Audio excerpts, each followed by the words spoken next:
it's extraordinary that, I come from the land of Magna Carta, or I come from the land that gave us the mother of parliaments, and it doesn't give me any great joy to be sitting in America and describing the really awful authoritarian situation that we have now sunk into. J.D. Vance did us all a service at the Munich Security Conference back in February this year. He really got this debate up and running, and it's a vital one.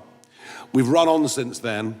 The Online Safety Act was put in place by the last Conservative government. I don't doubt for a minute they're good intentions, but sometimes the road to hell is paved with those good intentions. And we are now where we are.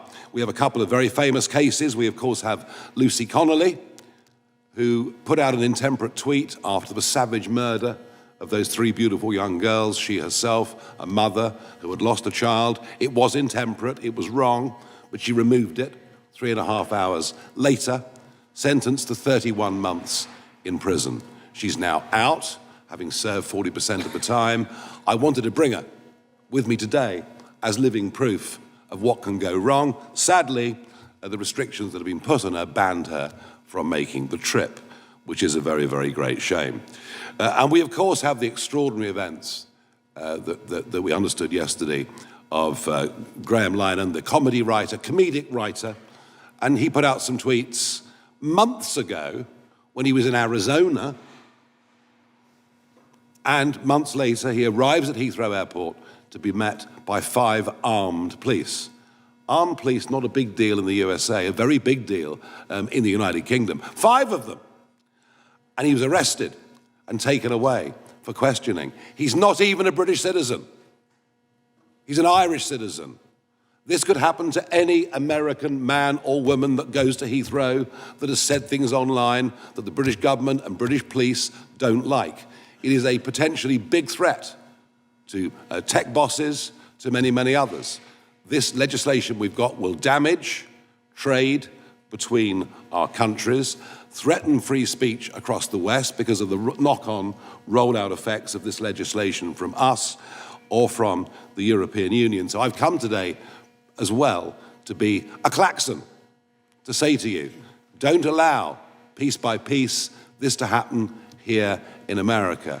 And you would be doing us and yourselves and all freedom-loving people a favour if your politicians and your businesses said to the British government, you've simply got this wrong. At what point did we become North Korea? Well, I think the Irish comedy writer found that out 2 days ago at Heathrow Airport. This is a genuinely worrying, concerning and shocking situation. Well, Mr. Speaker, of course, the honourable member for Clacton is not here representing his constituencies in the House that he was elected to. No, he's flown to America to badmouth and talk down our country. And worse than that, Mr. Speaker, if you can believe it, he's gone there to lobby the Americans to impose sanctions on this country which will harm working people. You cannot get more unpatriotic than that. It's a disgrace. Mr. Speaker, on the question of the Online Safety Act, that protects children from material on suicide, on self-harm and online predators. And Reform say they would scrap it. When their leader was asked, well, what would you replace it with? His answer, there needs to be a tech answer. I don't know what that is.